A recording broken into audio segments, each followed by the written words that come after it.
Good evening and welcome to the Business Day. I'm Vashan Brown. Financial experts are expecting steady rebound of global markets. However, despite signs of growth in major economies such as the United States, emerging economies continue to lag, Javon Keys reports.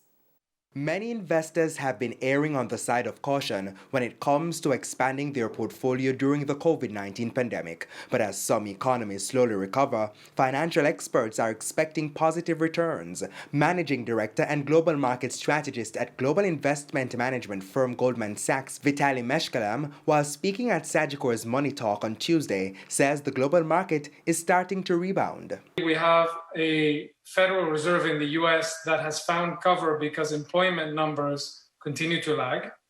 This means that they will not be rushing to hike rates or announce tapering of its quantitative programs.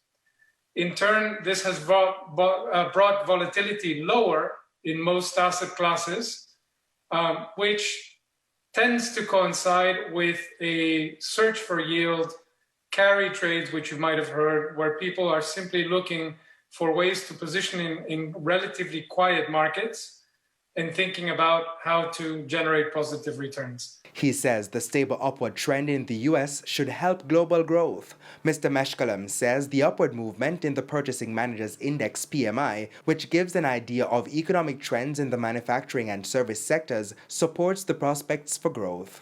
You can see that a lot of countries have certainly begun to see a material improvement in PMIs. Anything above 50 basically means that these countries and these economies are in expansionary mode. It began with the US. Europe has now caught up and in fact is increasing very rapidly. However, small economies continue to see slower growth, especially because of prolonged lockdowns. Many of these economies didn't really see an easing of lockdown conditions until earlier this year. Most of them are moving in the right direction. Asia is the exception because there's been renewed outbreaks in places like Singapore and Taiwan. But I must stress that these outbreaks are coming from a very low base. So for the time being, they don't hold a tremendous amount of concern from our perspective. For the Business Day, I'm Javon Keys. To gas prices now, well, they're going up tomorrow. A litre of 87 and 90 gasoline will sell for $2 more.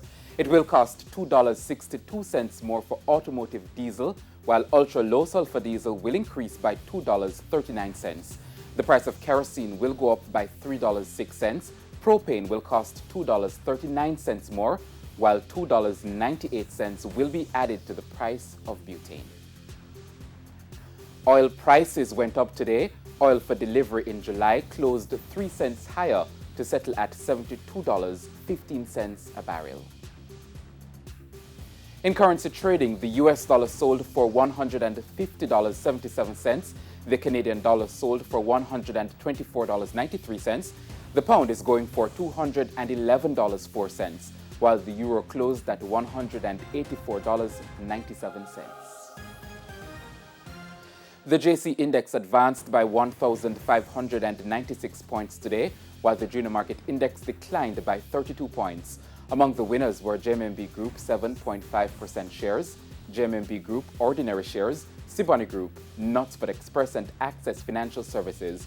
On the losing side, Kaylee Group, Express Catering, Palace Amusement, T-Tech, and 1834 Investments. And that's the Business Day. I'm Vashan Brown. Have a good evening.